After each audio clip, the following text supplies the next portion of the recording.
Let me give you some ideas on what it would look like to land this job. Because everyone starts somewhere. To be an actor, you can't ask more from a person than you're willing to give yourself. So the other part of it is that a lot of people go, well, I have trouble remembering names. I'll say, well, when you shake the hand, identify the eye color of the person.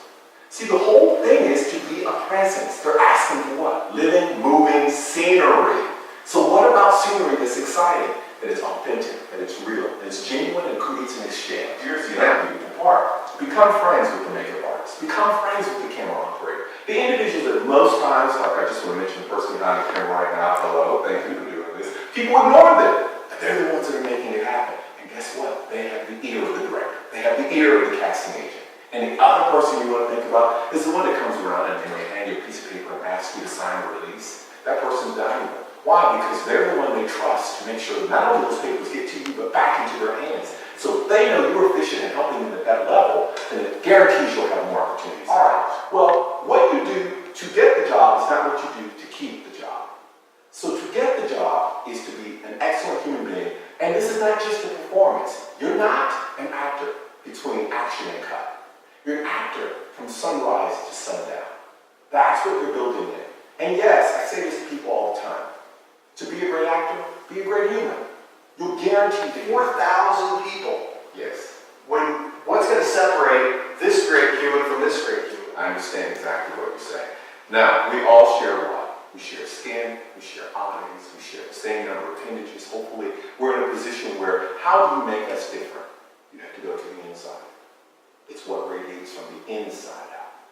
I know we in the world of American Idol and X Factor and beauty pageants, and there's a lot placed on the outer. So yes, here's some basic tips. You want to make sure you're wearing what I call your power color. And I know that sounds like some 90s, 80s, Tony Robbins, get out there, but it really is true. The color that you wear has to complement you. You're the one that has to be in complementation. Now, complement has many different attributes. If I want to stand out, it's not relative to the individuals, it's inside. If I try to place my mind on trying to get outside of 4,000 people, you're going insane. But what I do is I find, what is the color that makes me feel more edgy, which one makes me feel more relaxed, and then bring 2 or 3 based upon what you feel once you've gotten there, so you have some more options. Dress for success. Absolutely, yes. Dress for success, and dress the way you want to be addressed. That's one way. The next way is this. Get yourself into as many opportunities as you can where you're in front of people or in front of the wide monster of the camera. Now, in today's society where everyone's creating, everyone has an iPhone, and everyone's doing their own thing, that's fantastic. I'm not just talking about arms and legs, but I mean where you actually have to deal with individuals who are moving around behind the camera, but yet keeping them focused. A lot of times I tell people, draw a little dot and talk to the dot for about an hour. And you go, why would I do that? I say, because if you're going into this industry, that's about what you're going to be doing. It seems to me funny that so many people would be trying to vie for a part of basically someone that's supposed to be barely seen, but not necessarily noticed. What for some people, this is not just their extra part. This is their Academy Award-winning role. For some people, this is their first opportunity to themselves to say, I am going to get out here and show who or what I am. Now that by itself is huge. You know, 4,000 people, everyone's at a different level. And yes, let me tell you something.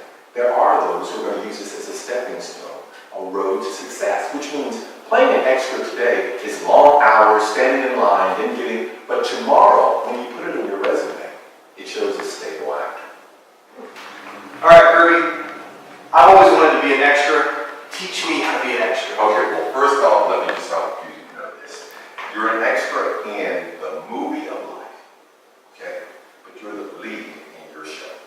I like that. So the first thing you do is you hold the posture of the lead in your show, all right? Absolutely. Raising the sternum, raising the shoulders, putting yourself where everything is aligned, you're ready to move. So let's say you're going into a movie where everyone's a superhero and you're a pedestrian. Now what's a pedestrian for? How does a pedestrian move?